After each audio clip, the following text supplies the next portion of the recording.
Assalamualaikum warahmatullahi wabarakatuh. Saya Ahmad Najwa Maulana, NIM 21404012, Prodi Akuntansi Syariah, kelas A.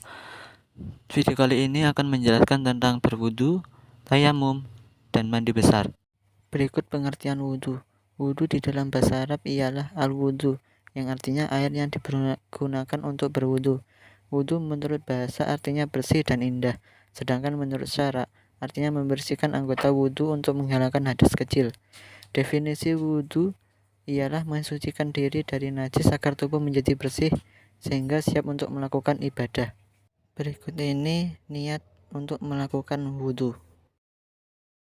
Adapun sunah-sunah berwudu ialah yang pertama membaca basmalah, kedua mencuci kedua telapak tangan pada permulaan wudu, ketiga berkumur, keempat bersiwak atau menggosok gigi, kelima menghisap air dan mengembuskannya, keenam menyala-nyala jenggot yang tebal sampai merata dan bersih dengan jari, ketujuh mengusap seluruh kepala, 8 menyapu kedua telinga menurut jumhur ulama.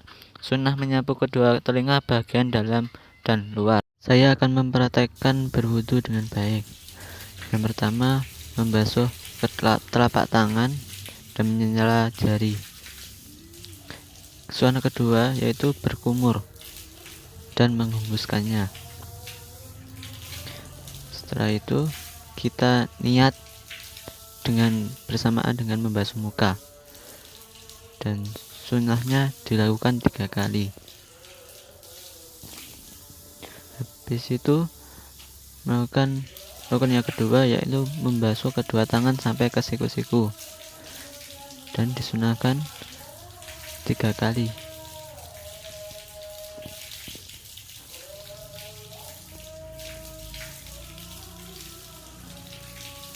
Rukun yang ketiga yakni mengusap sebagian kepala, dan disunahkan seluruh kepala. Di situ sunnah melakukan mengusap kedua telinga bagian dalam dan luar.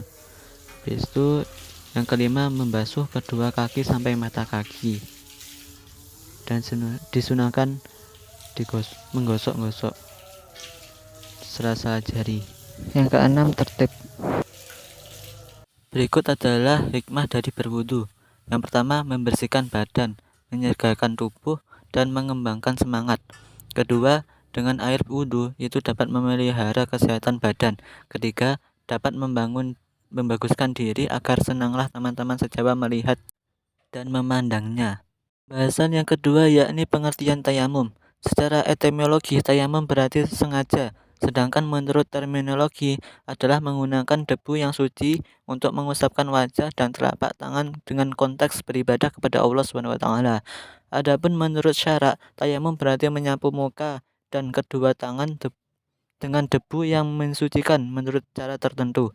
Bertayamum disyariatkan ketika tidak ditemukan air atau tidak boleh atau bisa digunakan dan ada sebab yang memerlukan demikian.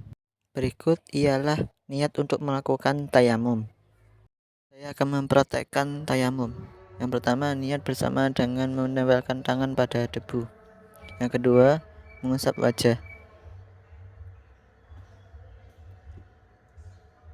Yang ketiga yakni mengusap kedua tangan.